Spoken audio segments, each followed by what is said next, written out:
우리 함께 읽도록 하겠습니다. 출애굽기 20장 16절 시작. 내 이웃에 대하여 거짓 증거하지 말라. 아멘.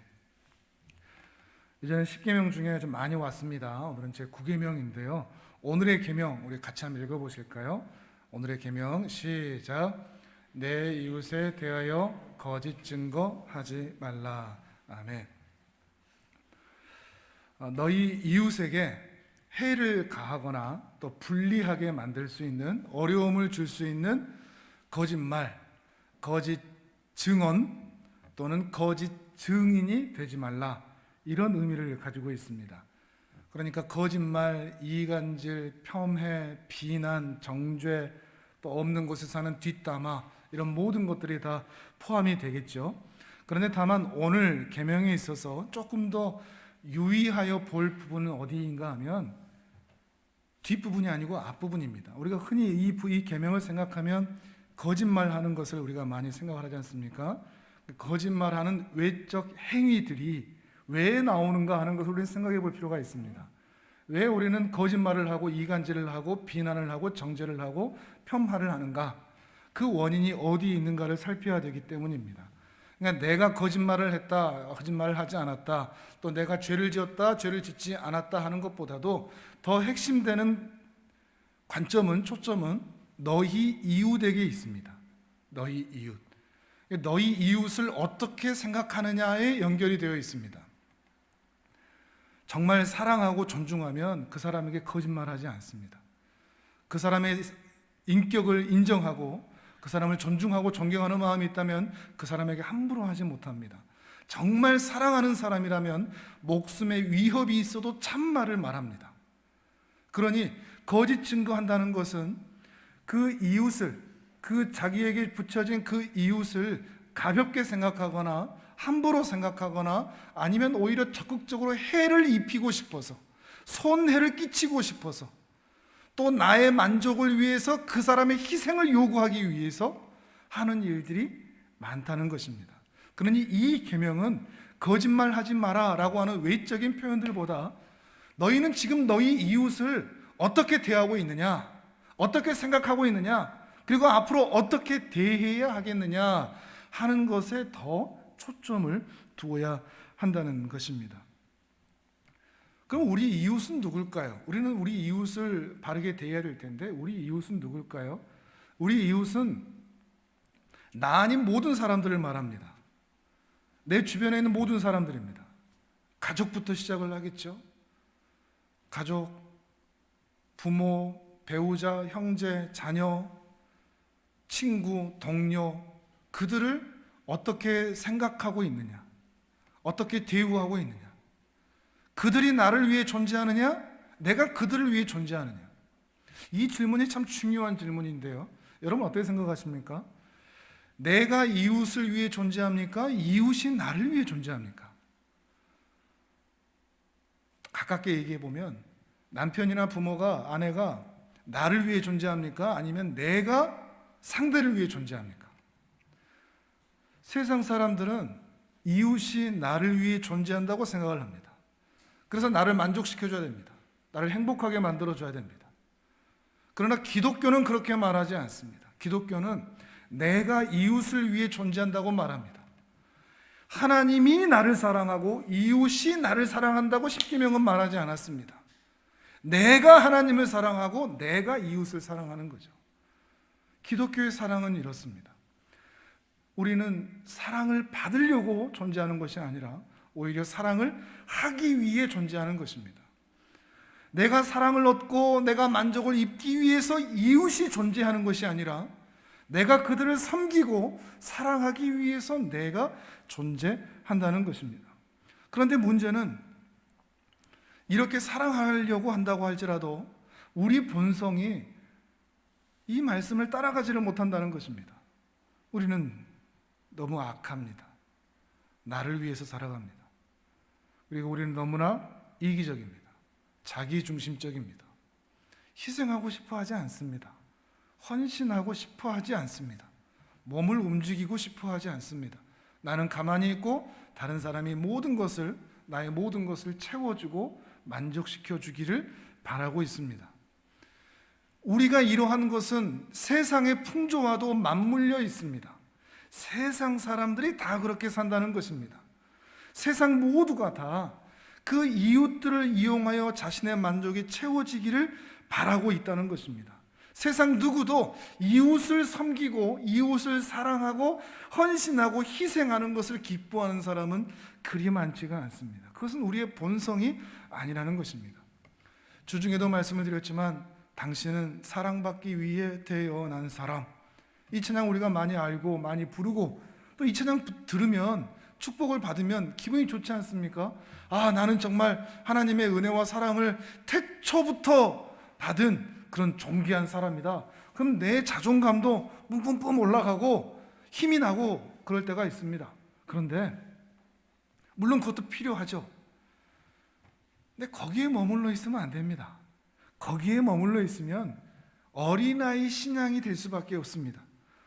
어른들조차도 어른아이 신앙이 될 수밖에 없습니다. 철저히 자기중심적 신앙에 머물러 있을 수밖에 없습니다. 나는 사랑을 받아야 돼. 남편도 나를 사랑해주고 아내도 나를 사랑해주고 자식도 형제들도 우리 이웃도 내 친구들도 다 나를 만족시켜줘야 돼. 그렇게 머물도록 만든다는 것입니다. 이 찬양을 개사해 보자고 했습니다. 당신은 사랑하기 위해 태어난 사람, 존재하는 사람으로 말이죠. 이것이 우리 신자의 정체성입니다.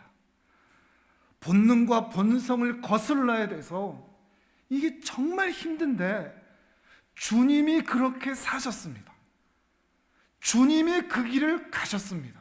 그리고 오늘 우리에게도 그렇게 말씀하십니다. 내 뒤를 따라오라고 말이죠. 자기를 부인하고 너희 십자가를 지고 내가 갔던 길을 너희도 따라오라고 우리를 초청하시는 것입니다.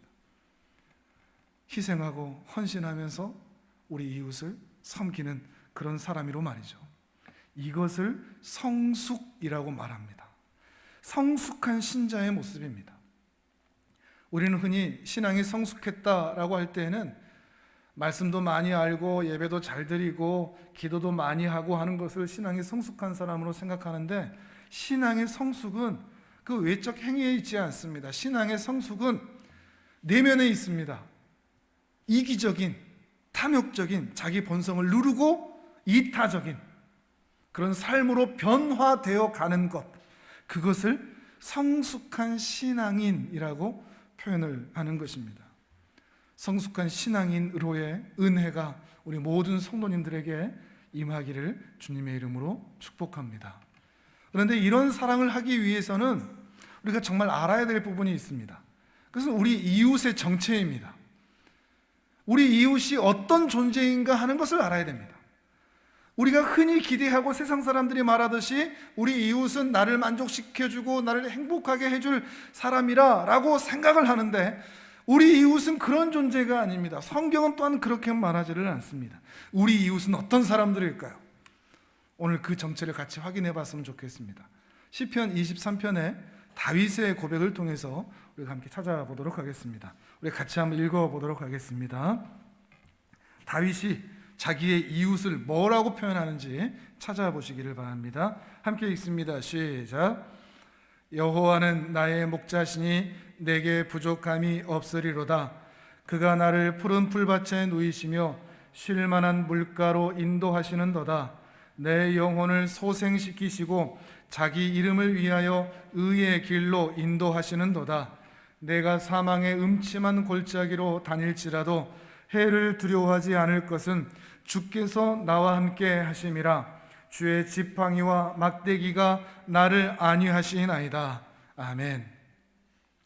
다윗은 하나님만이 자신을 만족시킬 수 있다, 이런 고백을 하고 있습니다.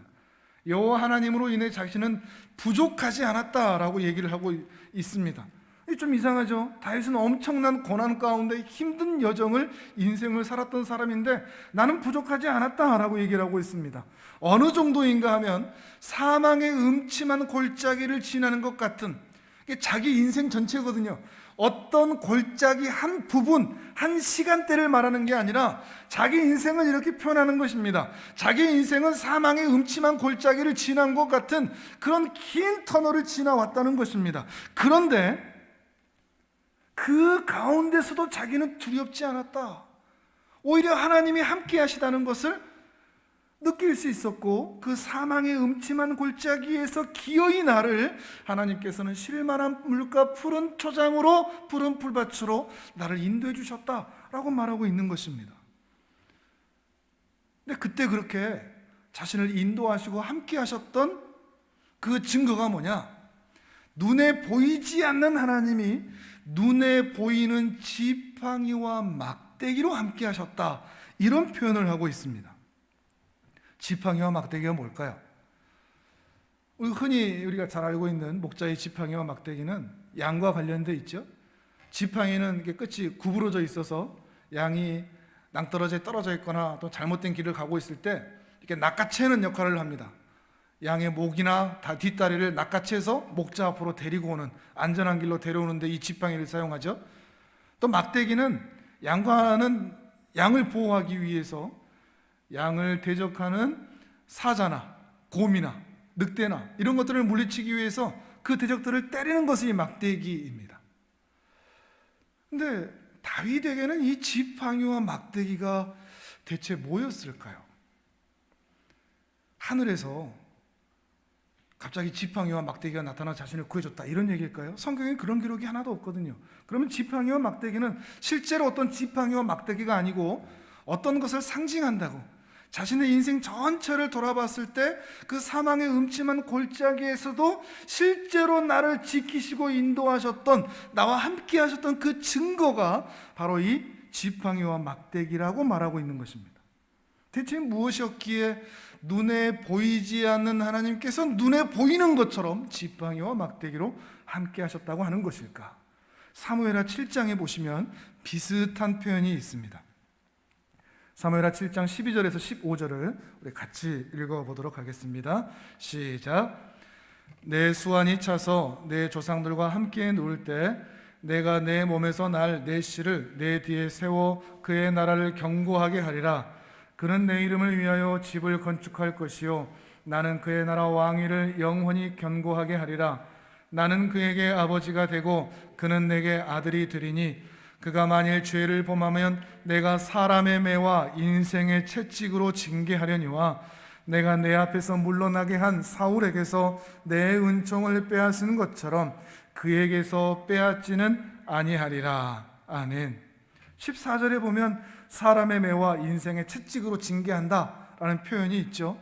이제 왜 이 표현이 나왔는가 하면 다윗이 나단 선지자를 통해서 하나님의 성전을 짓겠다라고 다짐을 합니다. 근데 하나님께서는 거절을 하십니다. 너는 짓지 못하고 너의 자식이 지을 건데 대신 너에게 약속을 하나 하는데 너의 왕조가, 너의 후손이 끊어지지 않을 거다. 사울에게서 이 은총을 빼앗았던 것처럼 너에게는 그렇게 하지 않을 거다. 그런데 너의 후손 중에 내 마음에 안 들거나 죄를 짓거나 범하거나 그러면 내가 교정은 하겠다. 채찍은 들겠다. 근데 어떻게 교정하느냐? 어떻게 바르게 세우시느냐? 그때 등장하는 것이 바로 사람의 매와 인생 채찍이다 그럽니다. 이게 매와 채찍이지만 그게 다 뭐다? 사람이라는 거죠. 사람 막대기를 때리겠다. 사람으로 때리겠다는 겁니다. 인생으로 채찍을 휘둘리겠다는 것입니다. 실제로 하늘에서 막대기나 채찍이 나타난다는 것이 아니라 사람을 통해서 그들을 교정하겠다, 이런 말씀을 하고 계시는 것입니다. 여기에 등장하는 사람 막대기와 인생 채찍이 바로 시편 23편에서 다윗이 해석한 지팡이와 막대기일 것이 분명해 보입니다. 그럼 뭐겠습니까?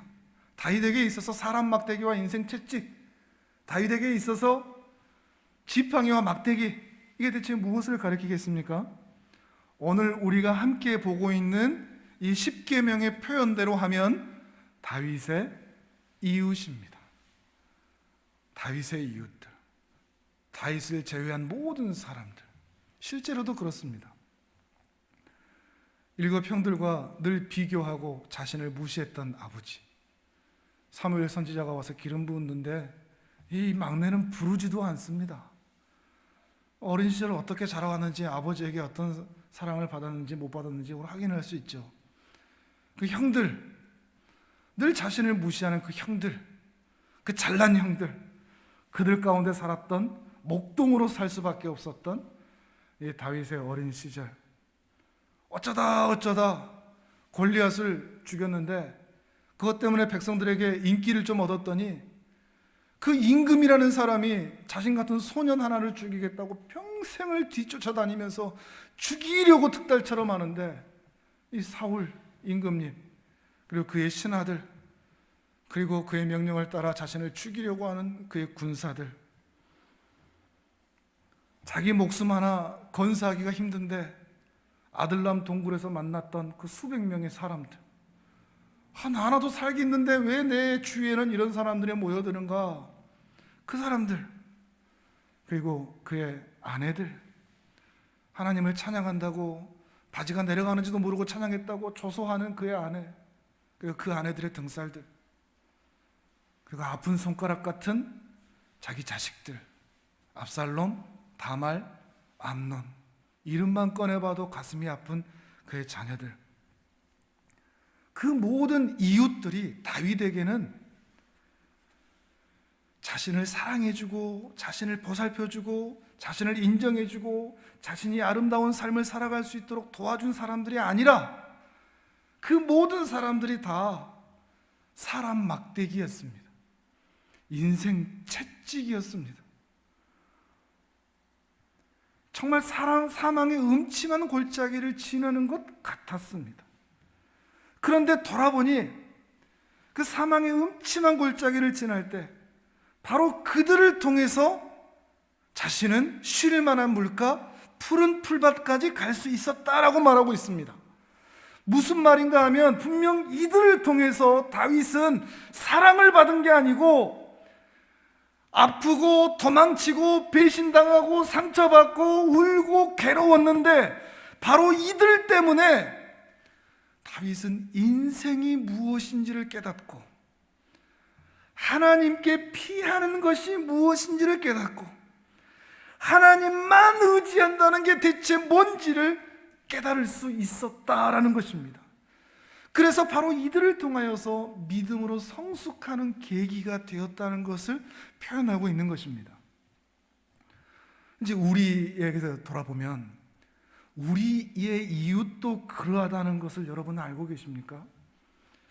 우리의 이웃은 심지어 내 부모요, 남편이요, 아내요, 형제요, 자식이요, 동료요, 친구라고 할지라도 무한정 나를 사랑해주는 사람이 아닙니다. 무한정 나를 행복하게 해주고 만족하게 해주는 사람들이 아닙니다. 남편은 백마탄 왕자가 아니라고 했습니다. 아내는 천사와 같은 존재가 아니라고 했습니다. 오히려 우리가 인생에서 왜 힘드냐? 이 가까운 사람들 때문입니다. 우리의 이웃들 때문입니다. 우리가 그동안 왜 울었죠? 우리가 왜 그동안 아파했죠? 내 가까운 사람들이었습니다. 우리가 이것을 이해하고 바르게 하는 것이 중요합니다. 이웃은, 우리 소중한 가족들과 가까운 사람들은 반드시 나를 사랑해 줘야 돼 라고 하는 사람들이 아니라 오히려 나를 힘들게 하고 아프게 하고 괴롭게 하고 외롭게 하는 사람들이라는 것입니다. 그런데 그들이 사실 하나님이 내 인생과 신앙의 성숙을 위해 예비하신 사람 막대기요 인생 채찍이라는 것입니다. 힘든 삶을 내 가까운 사람들을 통하여 경험하여 왔지만 그 사람들 때문에 아파하고 울고 가슴치고 통곡했던 그 일들로 인하여 우리는 하나님께 더 가까이 갈 수 있었다 하는 것입니다. 이것을 이해하면, 내 이웃이 누구인가 하는 것을 이해하면 우리는 이웃을 미워하지 않게 될 수 있습니다. 하나님의 예비하심이라고 생각을 할 수 있다면 다윗처럼 사울 임금님을 죽이려고 애쓰지 않아도 되고 용서할 수 있습니다. 다윗처럼 그 압살롬을 위해서 목 놓아 울 수도 있습니다. 내 이웃이 누구인 줄 안다면, 하나님의 예비하신 손길인 줄 안다면 말입니다. 우리가 우리의 이웃을 이렇게 바라볼 수 있는 안목이 필요합니다. 무조건 내 이웃은 나를 사랑해 줘야 돼. 아빠도 엄마도 형제들도 배우자도 다 나를 위해서 존재하는 거야 라고 생각하는 것이 아니라 오히려 저들을 통해, 저들과의 힘든 관계를 통해 하나님은 나를 더욱 성숙의 자리로, 하나님을 더욱 의지하는 자리로 이끌어 가시는구나 하는 것을 깨달아야 한다는 것입니다. 또한 우리 이웃은 지팡이와 막대기와 같은 존재일 뿐만 아니라 참 불쌍한 존재입니다. 이것이 이웃의 정체입니다. 누가복음 10장 말씀을 같이 한번 확인해 보실까요? 누가복음 10장 25절에서 29절까지입니다. 우리 같이 한번 읽도록 하겠습니다. 시작. 어떤 율법교사가 일어나 예수를 시험하여 이르되 선생님, 내가 무엇을 하여야 영생을 얻으리이까? 예수께서 이르시되 율법에 무엇이라 기록되었으며 내가 어떻게 읽느냐?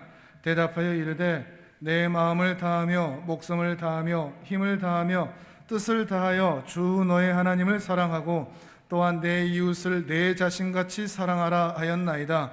예수께서 이르시되 내 대답이 옳도다. 이를 행하라. 그러면 살리라 하시니 그 사람이 자기를 옳게 보이려고 예수께 여짜오되 그러면 내 이웃이 누구니까? 아멘. 한 율법 교사가 예수님 앞에 나와서 묻습니다. 예수님, 제가 어떻게 하면 영생을 얻을 수 있습니까? 예수님께서 말씀하십니다. 율법에는 뭐라고 기록되어 있느냐? 율법 교사가 말합니다. 하나님을 사랑하고 이웃을 사랑하라고 하셨습니다. 그러자 예수님께서 그래, 그럼 하나님을 사랑하고 너의 이웃을 사랑해라 라고 말씀을 하신 거죠. 그때 대화가 끝나지 않고 이 율법 교사가 자기를 옳게 보이려고, 괜찮아 보이게 하려고 한 가지를 더 묻습니다. 29절이죠. 그러면 내 이웃이 누굽니까? 하고 물어본 겁니다. 말씀드렸지만 이웃은 우리 모두, 나를 제외한 모든 사람들입니다. 그런데 이 사람은 지금 뭘 하고 있느냐? 내 이웃이 누구입니까? 라고 해서 이웃의 범위, 이웃의 한계를 묻고 있는 겁니다. 더 쉽게 말씀드리면, 그러면 내가 사랑할 사람과 내가 사랑하지 않아도 될 사람을 좀 정해 주십시오, 이런 말입니다. 모든 사람을 사랑하겠습니다, 이런 대답을 하는 게 아니라 그럼 내가 사랑해야 할 이웃이 대체 누구입니까? 라고 이웃의 범위를 묻고 있는 것입니다. 이것이 오늘 우리 신자들의 시험이고 도전이기도 합니다. 여러분은 이웃의 한계가 어디입니까? 어디까지 사랑하십니까? 이웃의 범위가 여러분이 직접 사랑해야 할 그 이웃의 범위가 넓습니까? 아니면 좁습니까? 내가 이 사람까지만 사랑하겠다. 난 사랑받을 존재지 사랑할 존재가 아니다. 난 사랑해도 여기만 사랑한다. 아니면 이웃의 범위가 많습니까? 적습니까? 많은 사람을 사랑하고자 하십니까? 아니면 단 몇 사람을 사랑하고자 하시는 것입니까? 여기에서 지금 이웃의 범위를 묻고 있는 것입니다. 그리고 이 이웃의 범위를 묻고 있는 이 율법 교사에게 예수님께서 선한 사마리아인의 비유로 말씀하여 주신 것입니다. 또 읽어볼까요? 선한 사마리아인의 비유로 우리가 많이 알고 있죠. 30절에서 37절까지 화면을 보면서 우리 같이 읽도록 하겠습니다. 시작. 예수께서 대답하여 이르시되 어떤 사람이 예루살렘에서 여리고로 내려가다가 강도를 만나매 강도들이 그 옷을 벗기고 때려 거의 죽은 것을 버리고 갔더라. 마침 한 제사장이 그 길로 내려가다가 그를 보고 피하여 지나가고 또 이와 같이 한 레위인도 그곳에 이르러 그를 보고 피하여 지나가되 어떤 사마리아 사람은 여행 중 거기 이르러 그를 보고 불쌍히 여겨 가까이 가서 기름과 포도주를 그 상처에 붓고 싸매고 자기 짐승에 태워 주막으로 데리고 가서 돌보아 주니라. 그 이튿날 그가 주막 주인에게 데나리온 2를 내어주며 이르되 이 사람을 돌보아 주라. 비용이 더 들면 내가 돌아올 때에 갚으리라 하였으니 내 생각에는 이 세 사람 중에 누가 강도 만난 자의 이웃이 되겠느냐? 이르되 자비를 베푼 자니이다. 예수께서 이르시되 가서 너도 이와 같이 하라 하시니라. 아멘. 어떤 사람이 강도를 만났습니다. 지금 그 사람은 절박한 상황입니다. 거의 죽게 되었다 얘기합니다. 그러니까 누군가의 도움이 없으면 죽을 수밖에 없는 그런 상황이라는 것이죠. 그런데 그의 곁을 여러 사람이 지나가지만 다들 못 본 채 하고 지나가 버립니다. 그냥 지나가 버립니다. 각자 핑계는 있겠죠. 근데 다들 그렇게 지나가는데 단 한 사람만 그 강도 만난 자를 도와줍니다. 우리는 흔히 이 비유를 선한 사마리아인과 강도 만난 자라고 어떤 특정 부류를 말하니까 이 본래 의도를 놓치기가 쉬운데, 이거는 더 쉽게 얘기하면 이렇습니다. 도움이 필요한 자와 도움을 베푼 자의 이야기입니다. 절박하게 생명의 경각을 다투고 있는 자와 불쌍한 자와 그 불쌍한 자를 도운 자를 얘기하고 있습니다. 그리고 이것은 하나님과 우리 사이에서 드러났고 또한 사람과 사람 사이에서 드러나야 할 관계라는 것을 말씀하신 것입니다. 예수님께서 그러고 물으십니다. 이 비유를 말씀하신 이후에 그러면 누가 강도 만난 자의 이웃이냐? 이웃의 범위를 묻는 이 율법 교사에게 너의 범위를 정하려고 하지 말고 반경 4km요, 반경 10km요, 아니면 내가 아는 사람이요, 이웃의 범위를 정하려고 하지 말고 누가 그 사람의 이웃이 될 수 있느냐? 내가 누군가의 이웃이 되려고 하지 말고 그 사람의 이웃이 되려고 하라, 이런 의미가 되는 것입니다. 그리고 이 율법 교사는 옳은 대답을 합니다. 자비를 베푼 사람입니다. 앞에다 붙이면 도움이 필요한 자, 불쌍한 자, 절박한 자를 도와준 자입니다. 그 사람이 바로 이웃입니다 라고 말하는 것입니다. 그리고 예수님께서는 그럼 너도 그렇게 해, 그렇게 살아 라고 말씀하시는 것이 이 비유이며 주님이 원하시는 것입니다. 도움이 필요한 자에게, 절박한 자에게, 불쌍한 자에게 자비를 베풀며 살아야 하는 것이죠. 그러면 이제 우리의 질문이죠. 누구에게 자비를 베풀어야 될까요? 그 자비를 베풀어야 할 대상이 누굽니까? 여기서 또 이웃의 경계를 좁히시면 안 됩니다. 가난한 사람이요, 고아요, 과부요, 나그네요가 아니겠죠. 이웃이 누구라고요? 나 아닌 모든 사람입니다. 세상 모든 사람입니다. 왜요? 사람은 불쌍하거든요. 사람은 누구나 불쌍합니다. 산다는 것 자체가 이미 불쌍한 것입니다. 이 세상에 불쌍하지 않은 인간이 단 한 사람도 없습니다. 남편은 백마탄 낭자가 아니라고 했습니다. 아내는 우리의 모든 필요를 채워줄 천사가 아니라고 했습니다.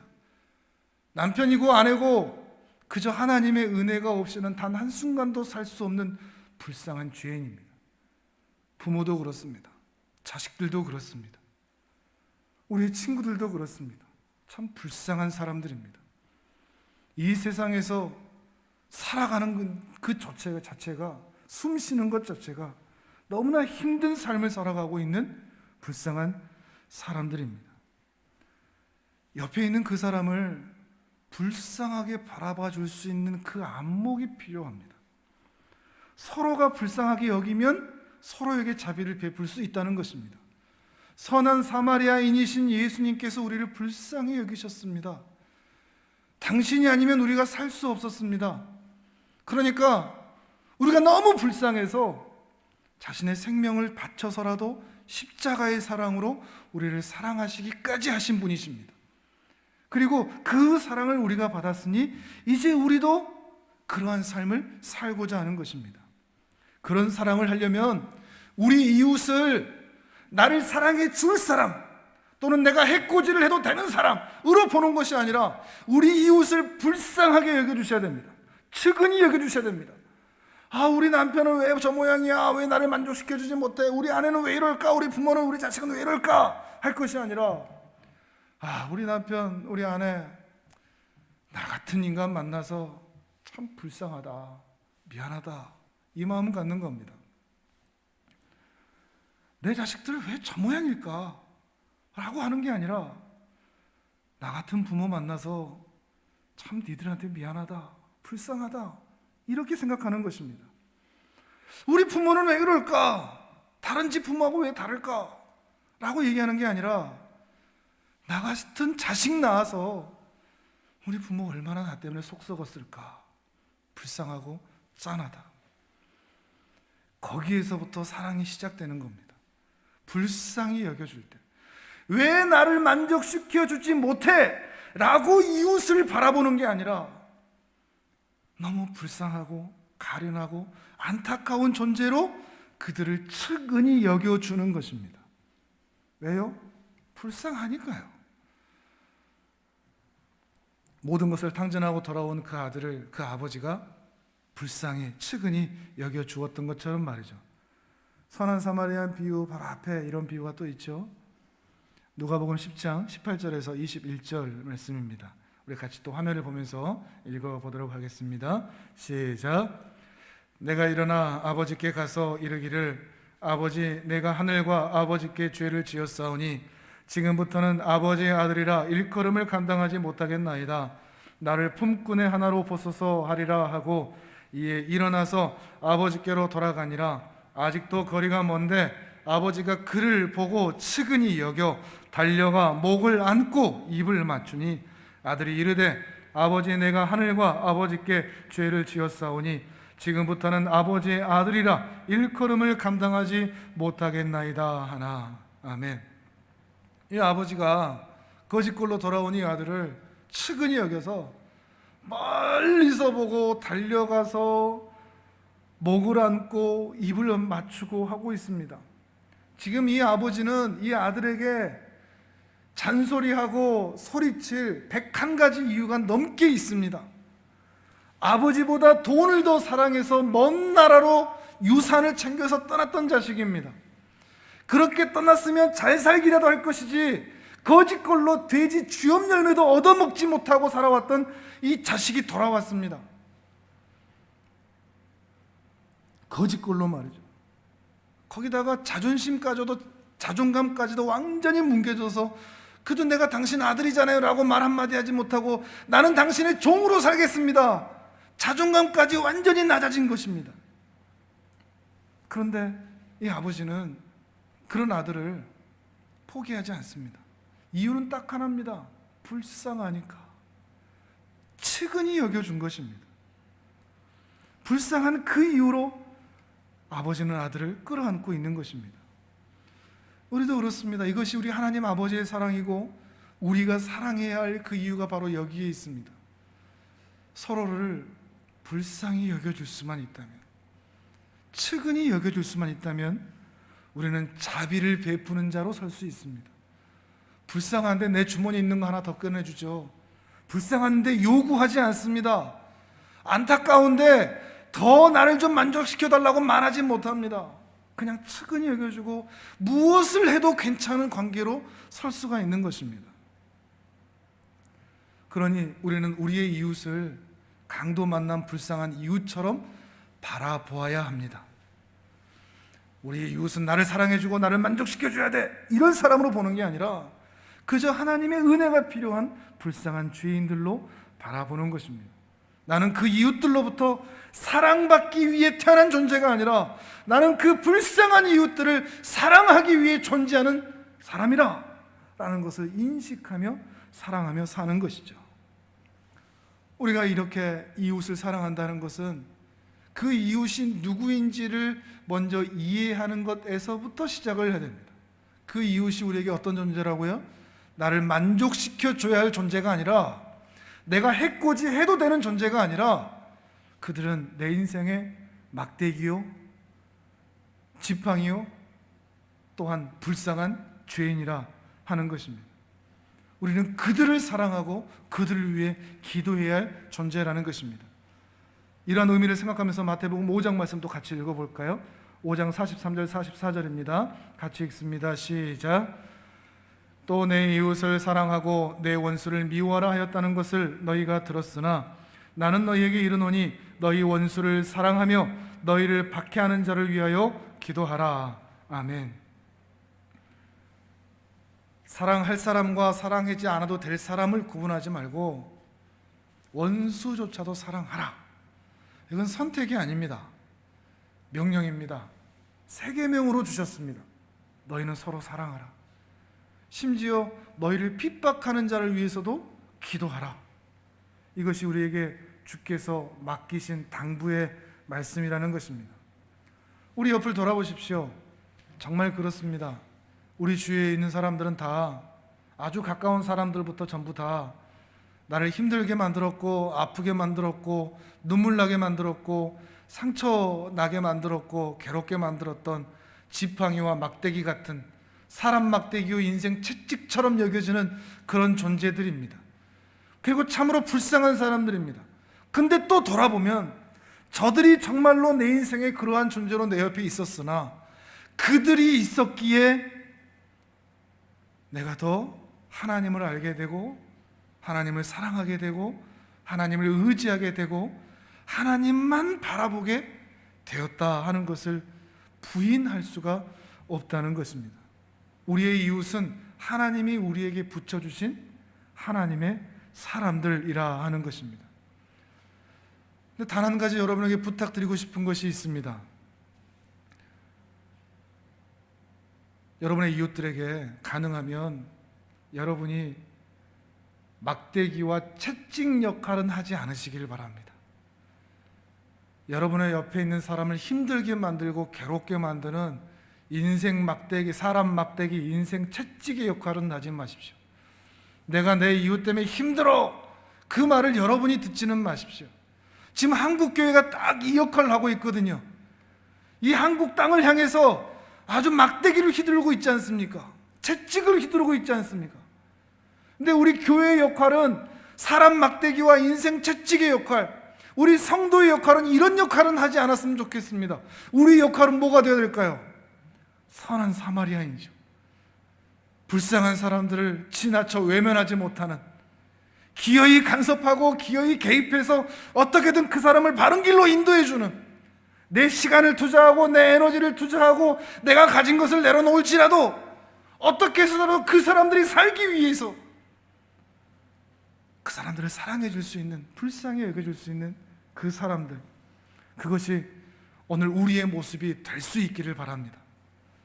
이 아수라장 같은 세상에서, 신자들마저도 사랑의 길을 놓쳐버린 이 세상에서 오늘 이 말씀을 함께 들은 사랑하는 성도님들에게는 여러분 한 사람만이라도 그렇게 사는 것처럼 살아내시는 사랑의 인생 되시기를, 선한 사마리아인을 꼭 닮은 인생 되시기를 주님의 이름으로 축복합니다.